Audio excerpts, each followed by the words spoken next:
Hello everyone, मैं गुंजन डीको की तरफ से आज हम डिस्कस करेंगे most important questions of your chapter biotechnology and its principle, है ना। तो चैप्टर आपका बहुत इंपॉर्टेंट है, जेनेटिक्स का है ये, और इससे सबसे ज्यादा क्वेश्चंस आपके इस नीट एग्जाम के लिए बनते हैं। ठीक है, तो इस चैप्टर के मोस्ट इंपॉर्टेंट क्वेश्चंस हम डिस्कस करते हैं और उसमें से आपके जरूर कुछ ना कुछ क्वेश्चन आपके इस एग्जाम के अंदर आने वाले हैं।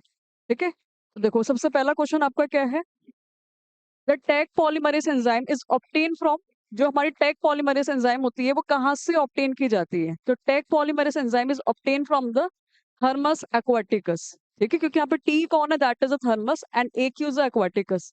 ठीक है, तो टैग पॉलीमरेज एंजाइम को कहाँ से एक्सट्रैक्ट किया जाता है, फ्रॉम द थर्मस एक्वाटिकस से एक्सट्रैक्ट किया जाता है। और ये जो थर्मस एक्वाटिकस, ये जो बैक्टीरिया है, इस बैक्टीरिया का हम इस्तेमाल क्या करते हैं इन द पीसीआर, है ना, पॉलीमरेज चेन रिएक्शन के अंदर हम इस्तेमाल करते हैं, क्योंकि इस पीसीआर टेक्नोलॉजी के अंदर बहुत ही हाई टेम्परेचर इस्तेमाल किया जाता है at the time of denaturation.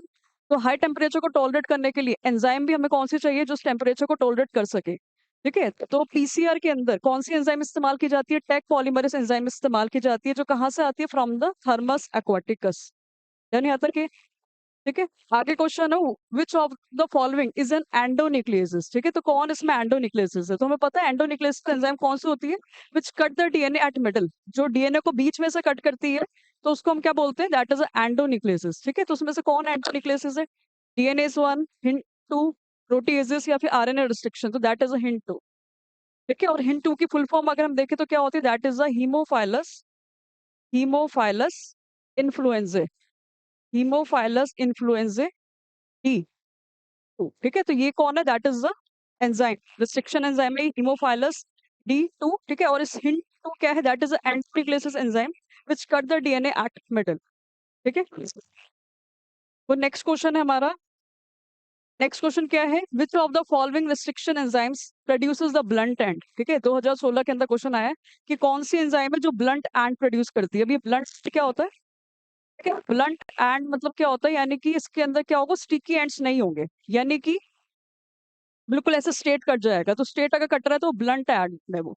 ठीक है, तो बिल्कुल मिडल में से कट हो रहा है, बिल्कुल स्ट्रेट एंड्स अगर मिल रहे हैं तो ब्लंट एंड है। तो कौन सी एंजाइम है जो ब्लंट एंड प्रोड्यूस करती है, हिंट थ्री, ये या इको R5 या फिर सैल्वन। तो आंसर क्या हो, इको R5। ठीक है, तो इको R5 जो है that is the enzyme which produces the blunt and, जो ब्लंट एंड प्रोड्यूस करती है, बिल्कुल बीच में से काटती है, और एक स्ट्रेट एंड्स प्रोड्यूस होते हैं, स्टिकी एंड्स प्रोड्यूस नहीं होते।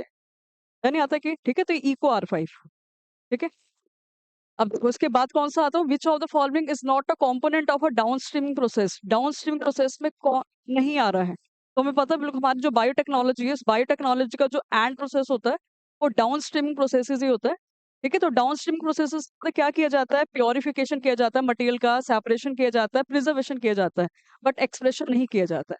ठीक है, तो डाउन स्ट्रीमिंग के अंदर क्या नहीं आता है, एक्सप्रेशन नहीं आता है। डाउन स्ट्रीमिंग के अंदर तो जो भी प्रोडक्ट बना है उसको सेपरेट किया जाता है, प्योरीफाई किया जाता है, प्रिजर्व किया जाता है, but there is no expression.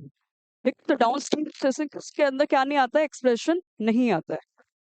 तो नेक्स्ट क्वेश्चन है, a foreign DNA and plasmid cut by the same restriction endonuclease. तो हमारा कौन है, फॉरेन डीएनए और प्लाज्मिड, इन दोनों को कट किया गया by the same endonuclease, can be join to form a recombinant plasmid using the. तो हमें पता है हमारा जो कौन होता है, डीएनए और प्लाज्मिड दोनों को कट किया जाता है bye the same and bye the same restriction enzyme, so that sticky ends produce हो। और वो स्टिकी एंड्स क्या करने में हेल्प करते हैं, लाइगेट करने में हेल्प करते हैं। तो डीएनए को और प्लाज्मिड को लाइगेट करने में कौन हेल्प करता है, जोड़ने में कौन हेल्प करता है, दैट इज लाइगेस एंजाइम ना। कौन हेल्प करता है, लाइगेस। ठीक है, तो लाइगेस क्या करता है, that it is help in join the plasmid. ठीक है, तो ये प्लाज्मिड और हमारे फॉरेन डीएनए को यानी कि जीन ऑफ इंटरेस्ट को लाइगेट करने में हेल्प करती है। कौन, that is the ligase enzyme. तो ligase enzyme help in joining the plasmid and gene of interest. ठीक है, तो नेक्स्ट क्वेश्चन क्या है, सारे इंपॉर्टेंट क्वेश्चन है आपके। ठीक है, तो बहुत ध्यान से हमें करने हैं। ठीक है, इसमें से कोई भी क्वेश्चन आपका एग्जाम अंदर आ सकता है। ठीक है, next question, DNA fragments separated on the agarose gel can be visualised after staining with. ठीक है, तो जो डीएनए फ्रेगमेंट्स होते हैं उनको हम क्या करते हैं, सेपरेट करते हैं on the agarose gel, that we know, है ना। तो जो भी हमारे डीएनए फ्रेगमेंट्स उनको हमने सेपरेट करा था अगरोस। और डीएनए फ्रेगमेंट्स को देखने के लिए we need to stain with the, किससे स्टेन करना होता है हमें, that we know, ethidium bromide से। किससे स्टेन करना होता है, इथिडियम ब्रोमाइड से हमें स्टेन करना है। और जब ब्रोमाइड से स्टेन कर देते हैं तो हमें जो डीएनए है वो कौन से कलर का नजर आता है, we will see the DNA orange in colour. ठीक है, तो अगर वो जेल पर हमने डीएनए फ्रेगमेंट्स को अलग कर दिया और अलग करने के बाद उसको देखने के लिए we need to stain with the ethidium bromide and we see the DNA after the staining as orange in colour. ठीक है, तो स्टेनिंग करने के बाद वो हमें कौन से कलर के नजर आते हैं? ऑरेंज कलर के नजर आते हैं। ठीक है, तो नेक्स्ट क्वेश्चन है a gene whose expression helps to identify transformed cell is known as a. तो वो कौन सी जीन है जिसके थ्रू हम देख पाते हैं that gene that helps to identify the transformed cell? तो वो कौन सी जीन है जिसके थ्रू हम ट्रांसफॉर्म्ड सेल को देख पाते हैं, आइडेंटिफाई कर पाते हैं कि ये हमारा जो सेल है वो ट्रांसफॉर्म्ड है या फिर रिकॉम्बिनेंट है? तो the gene which helps to identify the transformed cell, तो उस सेल को हम उसको क्या बोलते हैं? Plasmid, selectable marker, structural gene या फिर वेक्टर? तो वी विल नो, हमें पता कौन है, that is a selectable markers. ठीक है, तो सेलेक्टेबल मार्कर्स ही क्या है? ये जीन्स है जो क्या करती है, it is used to identify the transform, it is used to identify the transformed और नॉन ट्रांसफॉर्म्ड, कि कौन ट्रांसफॉर्म्ड है और कौन नॉन ट्रांसफॉर्म्ड है। तो हमें कैसे पता लगता है? बाय द जीन, और वो कौन सी जीन है? That is a selectable markers. यानी आता कि ठीक है, तो हम पता है सेलेक्टेबल मार्कर्स हमारे दो थी, दैट इज एम्पिसिलिन रेजिस्टेंट और tetracycline resistant.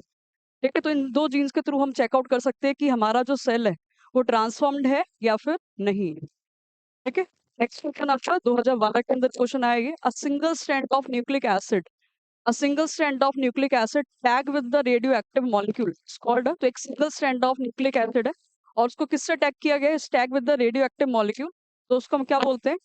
That is called as a probe. क्या बोलते हैं? a single strand of DNA that is tagged with the radioactive molecule, which is a prop। ठीक है, इस prop के थ्रू ही हम चेकआउट कर पाते हैं कि हाइब्रिडाइजेशन हुई है या फिर नहीं हुई है। ठीक है, तो एक प्रकार का डीएनए ही हमारा होता है। ठीक है, इसके बाद क्वेश्चन है there is a restriction endonuclease called the eco. ठीक है, तो हमारे रिस्ट्रिक्शन एंडोन्यूक्लियस कौन है? इको आर1। तो यहाँ पे स्टैंड तो हमें पता ही है, इको आर1, इको आर1। ठीक है, तो ये कौन है? That is a restriction enzyme. Eco R one कौन है? ये रिस्ट्रिक्शन एंजाइम है। Eco R one is the restriction. E तो कौन हमारा? Escherichia. ई तो कौन है? That is Escherichia. ठीक है, जो हमारे टीथ का जीन होता है। और सीओ कौन है? That is a coli. ठीक है, सीओ कौन? That is coli. ठीक है, तो हमसे पूछा क्या था? That is CO stands for what? तो CO stands for the coli. और कोलाई क्या है? ये स्पीशीज है, ये स्पीशीज पार्ट है बैक्टीरिया का, एस्टर कोलाई। यानी तो नेक्स्ट क्वेश्चन है agarose extracted from the seaweeds find used in. तो जो अगरोस एक्सट्रैक्ट किया जाता है सीवीड्स से, तो उसका कहाँ इस्तेमाल किया जाता है? वी विल नो, हमें पता ही है। तो अगरोस जो एक्सट्रैक्ट किया जाता है from the seaweeds are used in the gel electrophoresis. कहाँ इस्तेमाल किया जाता है? जेल इलेक्ट्रोफोरेसिस के अंदर। और जेल इलेक्ट्रोफोरेसिस में होता क्या है? It is used to separate the DNA fragment, it is used to separate the DNA fragments.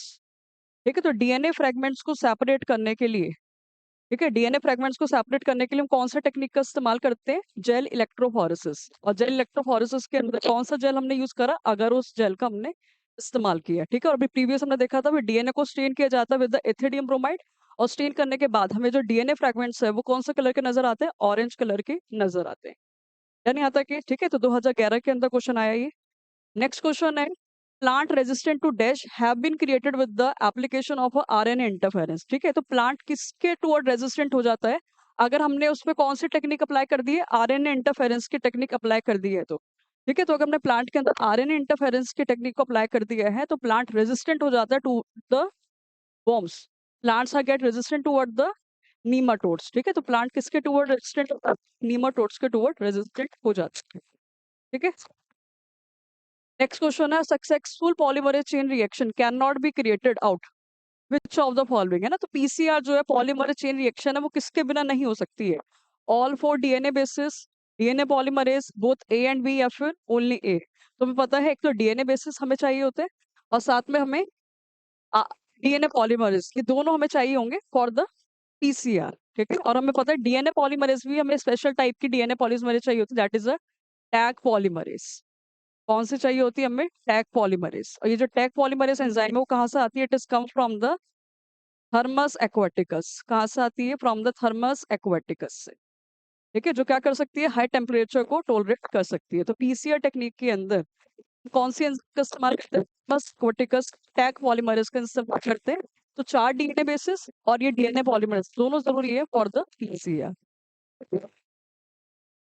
और नेक्स्ट क्वेश्चन आपका, read statement 1 4 through the end. ठीक है, तो 4 स्टेटमेंट हमें दे रखी है एंड पूछा क्या है कि विच 2 स्टेटमेंट्स आर करेक्ट। तो कौन से 2 स्टेटमेंट्स करेक्ट है वो हमें बताना है। पहला क्या है, रोजी द फर्स्ट ट्रांसजेनिक बफेलो, यही गलत हो गया। ये तो पहली क्या थी, फर्स्ट ट्रांसजेनिक काउ थी ये। ठीक है, तो फर्स्ट स्टेटमेंट तो गलत हो गई। नेक्स्ट है, restriction enzymes are employed in the separation of a DNA from the macromolecule. तो रिस्ट्रिक्शन एंजाइम का हम इस्तेमाल करते हैं डीएनए को सेपरेट करने के लिए, नहीं डीएनए को कट करने के लिए। तो ये तो बहुत इजी स्टेटमेंट हो गई, देख के ही हमें पता लग गया कि ये दोनों गलत है, तो ये दोनों ठीक होगी। तो one stage of R DNA is that is a recombinant DNA technology. तो one stage of recombinant DNA technology is a downstream processing. सही है ना। तो रिकॉम्बिनेंट डीएनए टेक्नोलॉजी के अंदर जो एंड प्रोसेस होता है वो क्या होता है, डाउनस्ट्रीम प्रोसेसिंग ही होता है, जिसके अंदर हम क्या करते हैं, जो भी हमारा प्रोडक्ट बना है उसको हम सेपरेट करते हैं, प्योरीफाई करते हैं, प्रिजर्व करते हैं। ठीक है, तो रिकॉम्बिनेंट डीएनए टेक्नोलॉजी का वन स्टेज क्या है, that is a downstream processing, that is correct. ठीक है, आगे क्या है, to introduce the recombinant DNA in the host.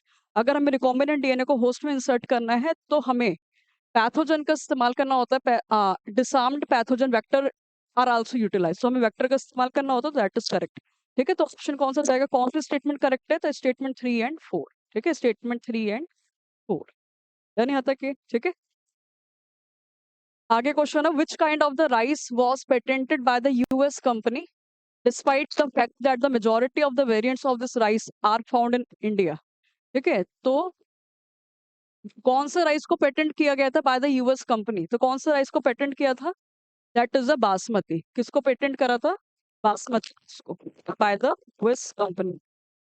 Next question है, which why is it that species are as different as bacteria and human can have their DNA analysed using the same fundamental methods. ठीक है, तो जो species है as different as bacteria and the humans have their DNA analyzed using the same fundamental methods। ठीक है, तो उनके तो कॉमन क्या है कि every cell in every creature is identical, कि हर सेल जो होती है वो क्रिएचर के अंदर आइडेंटिकल होती है, जो कि ऐसा नहीं है। Every organism has a same quantity of DNA, ये भी नहीं है, सबके पास एक अमाउंट ऑफ डीएनए है। All creatures have the same DNA sequence, सभी क्रिएचर के सेम डीएनए सीक्वेंस है, ऐसा नहीं है। आज क्या है, all organism have the same DNA, सभी ऑर्गेनिज्म में डीएनए सीक्वेंस। ठीक है, तो ऑप्शन कि that all organisms have the same DNA structure, क्योंकि डीएनए क्या होता है, एक structure with the bond by the double of hydrogen bonds. ठीक है, ये क्वेश्चन ये इंपॉर्टेंट क्वेश्चन है। ठीक है, बीटी से क्वेश्चंस इंपॉर्टेंट रहते हैं हमारे। The cultivation of cotton has received a great deal of interest. ठीक है, तो बीटी कॉटन के वजह से बहुत important, what is the stand BT है, तो बीटी कौन, दैट वी नो।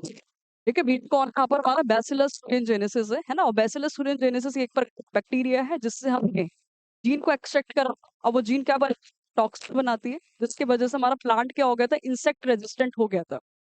देन यहाँ पर कौन है, BT is the bacillus thuringiensis। ठीक है, उस बैसिलस thuringiensis बैक्टीरिया से हम जीन को एक्सट्रैक्ट करा था। ठीक है, जिससे क्या बन रही थी, क्राई बन रही थी, और क्राई प्रोटीन क्या कर रहे हैं, इंसेक्ट को मार रही थी। तो वो हमारा कैसा प्लांट है, it is insect resistant plant है ये, it is insect resistant plant. जानना आता है कि ठीक है, तो बीटी कॉटन जो इंसेक्ट रेजिस्टेंट प्लांट क्यों है, क्योंकि इसका बीटी जीन, और वो बीटी जीन क्या बनाती है, टॉक्सिन बनाती है, और उस टॉक्सिन की वजह से इंसेक्ट जो मर जाते हैं। जेनेसिस। आज क्वेश्चन क्या है, the usage of agarose derive from the seaweeds. ठीक है, तो यहाँ पे जो अगरोस का हम इस्तेमाल करते हैं, तो हमें पता है अगरोस का कहाँ इस्तेमाल किया जाता है, फॉर द जेल इलेक्ट्रोफोरेसिस। कहाँ इस्तेमाल किया जाता है, जेल इलेक्ट्रोफोरेसिस के थ्रू सेपरेट द डीएनए। ठीक है, नेक्स्ट क्वेश्चन है, what is the process for introducing the recombinant DNA into the host. ठीक है, तो रिकॉम्बिनेंट डीएनए को होस्ट में इंसर्ट करने के लिए कौन सा प्रोसेस का हम इस्तेमाल करते हैं। ठीक है, अगर हमें क्या करना है, रिकॉम्बिनेंट डीएनए को अगर होस्ट में इंसर्ट करना है तो हमें क्या करना होता है, होस्ट को कॉम्पिटेंट बनाना पड़ता है। तो we have to make the host competent so that take the recombinant DNA, ताकि वो रिकॉम्बिनेंट डीएनए को ले ले। ठीक है, और होस्ट को कॉम्पिटेंट बनाने के लिए हम क्या करते हैं, उसको इलेक्ट्रिकल पल्स देते हैं, इलेक्ट्रिकल शॉक देते हैं, उसमें कैल्शियम आयंस के साथ उसको ट्रीट करते हैं, so that it become more permeable and can take the recombinant DNA.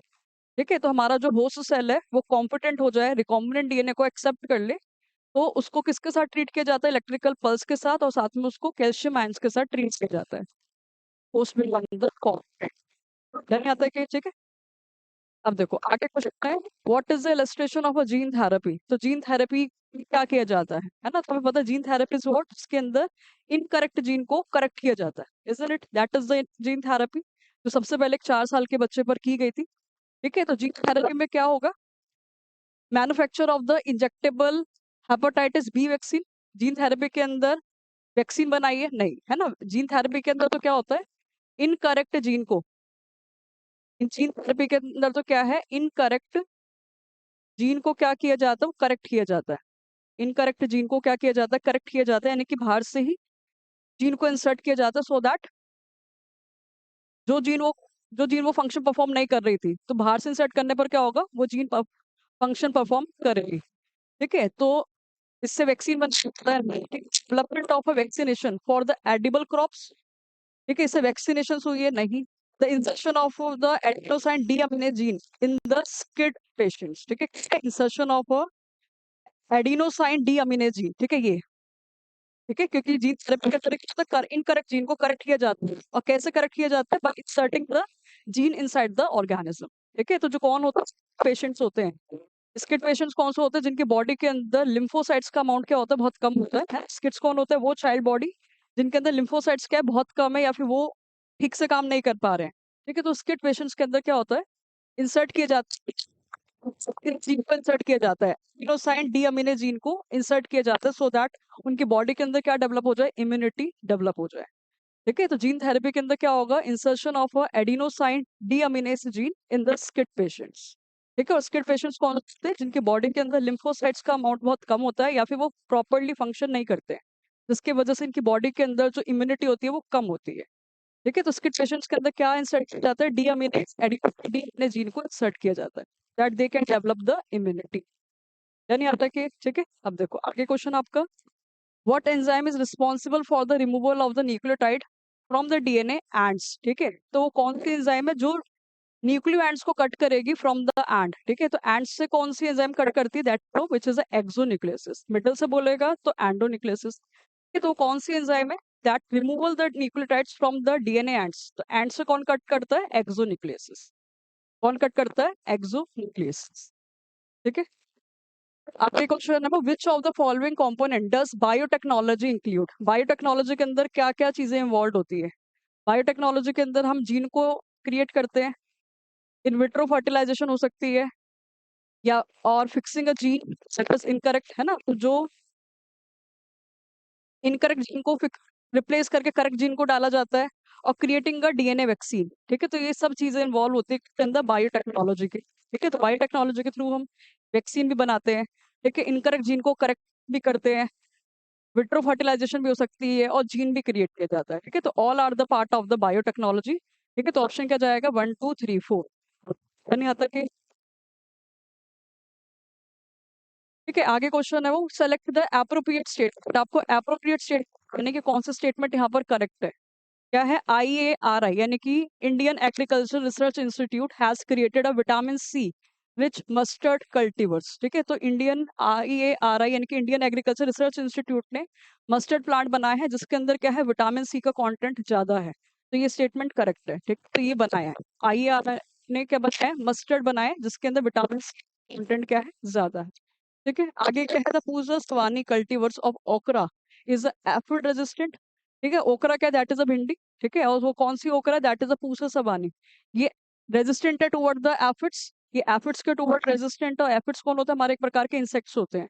तो पूसा सवानी जो एक प्रकार की कौन है, ओकरा प्लांट है, क्या ये रेजिस्टेंट है टुवर्ड द एफिड्स? तो आंसर है नो। ठीक है, तो Pusa Sawani of is not resistant to the aphids. ठीक है, तो ये ऑप्शन गलत है। क्या है, the hairness hairiness of the leaves improve insect pest resistance. अगर लीफ के अंदर क्या होगा, हेरीनेस रहेगा, तो लीफ के अंदर अगर हेयर से निकल रहे होंगे, तो that leaf will be resistant to the insect. तो आंसर है करेक्ट। ठीक है, लीव्स के अंदर अगर इंसेक्ट्स, लीफ के अंदर अगर हेयर आ रहे हैं, तो that hairy leaves are resistant toward the insect. तो आंसर है करेक्ट। ठीक है, आगे क्वेश्चन है, agriculture employ over the 62% of the Indian population. है ना, तो हमारे जो कौन है, इंडियन पॉपुलेशन जो 62% किस पे बेस्ड है, एग्रीकल्चर पे बेस्ड है।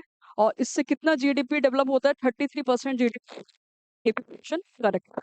ठीक है, तो उससे कौन सी स्टेटमेंट गलत है? सेकंड वाली, कि पूसा सवानी कल्टीवर्स ऑफ ओकरा, यानी कि ओकरा की कौन सी species that is a Pusa Sawani is resistant to the aphids, तो क्या वो रेजिस्टेंट है एफिड्स के टूवर्ड? तो ये ऑप्शन है गलत, बाकी सारे करेक्ट है। IARI ने मस्टर्ड बनाई जिसमें विटामिन सी का कंटेंट ज्यादा है, ये ठीक है। लीफ के अंदर अगर हेरीनेस होंगे तो वो इंसेक्ट के टूवर्ड रेजिस्टेंट होंगे, ये भी ठीक है। और एग्रीकल्चर पे हम इन्वॉल्व है 60%, तो ये भी ठीक है। तो ऑप्शन क्या है? Option 1 3 4, option 1 3 4। नहीं आता कि ठीक है, तो ये क्वेश्चन हमने वो डिस्कस करे। अब इसके बाद देखो नेक्स्ट क्वेश्चन आपका क्या आता है? Of the following is a commercial product made from genetically altered bacteria. ठीक है, तो हमने कौन सा कमर्शियल प्रोडक्ट बनाया है from the genetically altered bacteria? तो क्या कमर्शियल प्रोडक्ट बनाया गया है? थायरॉक्सिन, ह्यूमन इंसुलिन, टेस्टोस्टेरोन या पेनिसिलिन? तो आंसर क्या है? Human insulin. ठीक है, तो जेनेटिकली ऑल्टर्ड बैक्टीरिया से हमने क्या बनाया है? ह्यूमन इंसुलिन बनाया है, जिसको ह्यूमलिन भी बोला जाता है। ठीक है, बनाया है ह्यूमन इंसुलिन। ठीक है, और हमें पता है कि इंसुलिन क्या करता है? That it control the glucose level in blood. ठीक है, ब्लड के अंदर क्या करता है? ग्लूकोज लेवल को कंट्रोल करता है। ठीक है, तो जो भी पर्सन डायबिटीज से सफर कर रहे होते हैं तो उनके बॉडी के अंदर इंसुलिन की कमी होती है। तो अब बाय द जेनेटिकली इंजीनियरिंग के थ्रू हमने क्या करा? इंसुलिन को बनाया है और देन इंजेक्शन के थ्रू हम इन पेशेंट्स को दे सकते हैं। ठीक है, तो कमर्शियल प्रोडक्ट क्या बनाया गया? That is the Humulin, you can say human insulin. ठीक है, नेक्स्ट क्वेश्चन है विच एनिमल्स आर ट्रांसजेनिक, और ये क्वेश्चन आपका लास्ट है। तो कौन सा एनिमल आपके ट्रांसजेनिक होते हैं? ट्रांसजेनिक एनिमल कौन सा होता है? जिनके अंदर क्या होता है? फॉरेन डीएनए होता है। ठीक है, ऑफ इन ऑल सेल। ठीक है, तो animals with the foreign DNA in all cell, तो उसको हम क्या बोलेंगे? ट्रांसजेनिक एनिमल है। यानी आता कि ठीक है, और ट्रांसजेनिक एनिमल से हम क्या कर सकते हैं? उनकी क्वालिटी को और एनहेंस कर सकते हैं या फिर अपने डिजायर्ड प्रोडक्ट्स को गेट कर सकते हैं। ठीक है, तो ये सारे इंपॉर्टेंट क्वेश्चंस हमने देखे चैप्टर के, that is a biotechnology and its principle. ठीक है, तो आपका नीट एग्जाम बस आने वाला है, मई के अंदर एग्जाम है। ठीक है, तो ऐसे ही इंपॉर्टेंट क्वेश्चंस आप करते रहिए। ठीक है, सो दैट आपकी तैयारी बहुत, hope so you all find it useful. Thank you.